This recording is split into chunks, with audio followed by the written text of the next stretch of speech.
Hey guys, in my last video, I kicked off a series about 4 ways that I disagree with Dave Ramsey.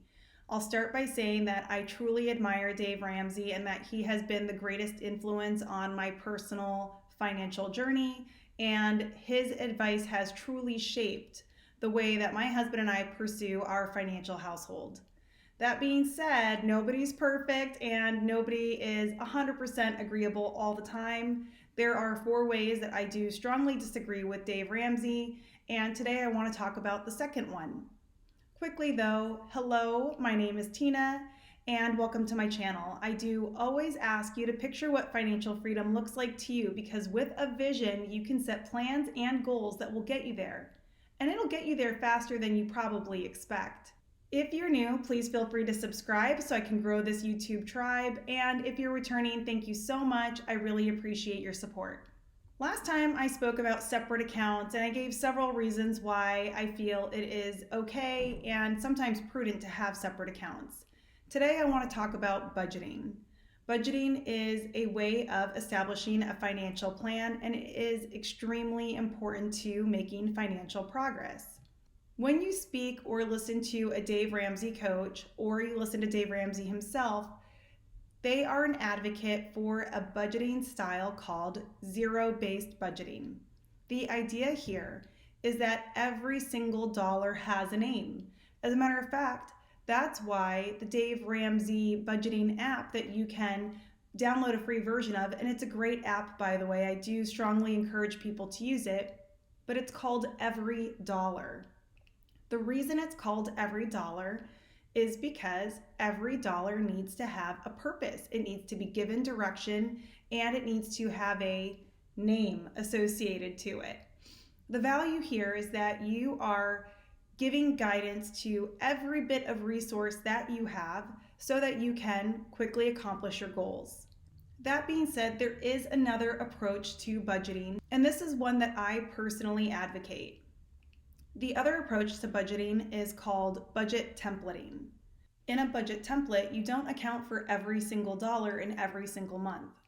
Rather, you state that these are the known expenses that I anticipate on a monthly basis, and you decide where in the month you'll pay for those up front.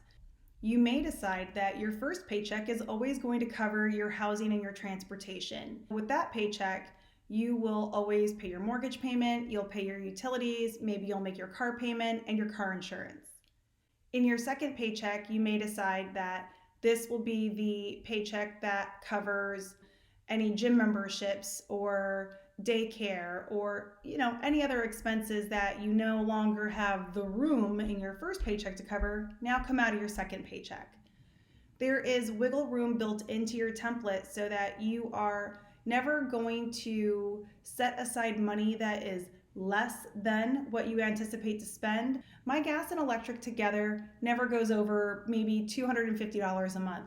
So I make sure in my template that I always account for approximately $250 a month for the two of them combined.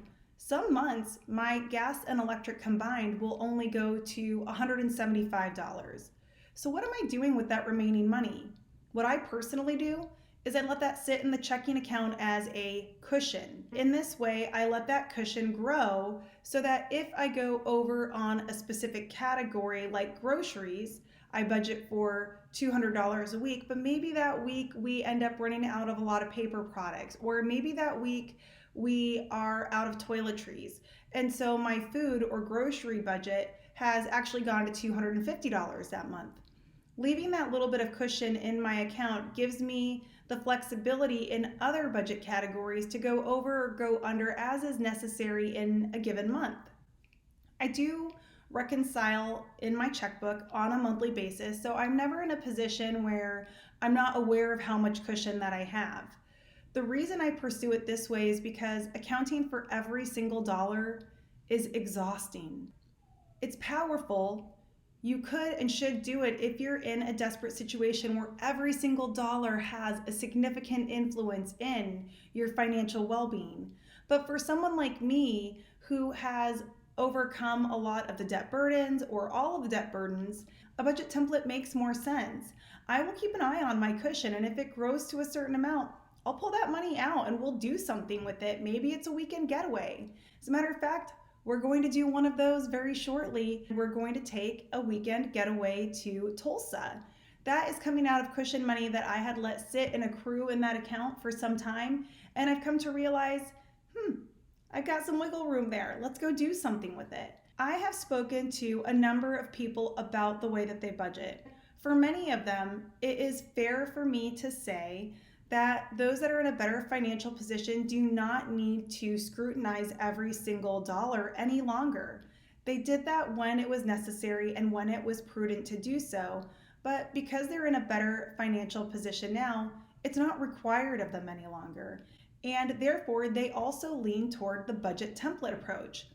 The bottom line is this: you need to make sure that you are approaching your budgeting in a way that is reasonable for you to keep with it consistently. The zero-based budgeting approach is tedious. I have to acknowledge that. And when you're in a desperate spot, do it. Do what's tedious. Get yourself cleaned up. Get yourself straightened out. When we were underwater with our house, when we were younger, I really made sure that we knew where our money was going so that we could hopefully stay afloat. Over time, though, I stopped doing that. After coming out of the Dave Ramsey coaching program, I thought, I really want to practice what I preach. I want to say to people, I am doing this and you should do it too. And I can speak with you earnestly about it because I have personal experience with that. But frankly, it was overkill. When a person becomes exhausted and frustrated by a practice that they're doing, the likelihood of them continuing to do it with success depreciates quickly. I don't want to advise people who aren't in a situation where they have to apply that scrutiny to do the scrutiny thing, because if you become exhausted with an activity, there's a strong chance that you're just going to quit. And I don't want you to quit on your financial future. I want you to do what you can do and what you're willing to do to go for the long haul. This is a marathon. You are not sprinting. When you're saving for retirement, when you're building bridge accounts, when you're college investing, these things require discipline. In order to make sure that you sustain that grit, you need to be smart about getting rid of potential pitfalls and reasons or excuses for not sticking with it. I'm too tired to do it today. Oh, I'm so exhausted. I don't have it in me at the end of my 12-hour workday to go work on my budget for 5 hours. All right, I'm exaggerating here, but you get the point. You will give up on it if you don't select a program that is realistic for you. While Dave Ramsey encourages the every dollar budget approach, the zero-based budget approach, and while that does make a lot of sense when you're in a do or die situation, it doesn't need to stay like that forever. And I would rather you choose a budgeting approach that will allow you to be consistent into the future so that you can have that long-term success. Love to hear in the comments, what do you do for your budgeting? Do you use different apps? Do you do a budget template? Do you do zero-based budgeting? Do you think I'm blowing hot air here and you have some words of wisdom to share with me? Please share them below so everybody can benefit. And thank you again for watching. I hope you enjoy this content. I hope you guys have a fabulous day.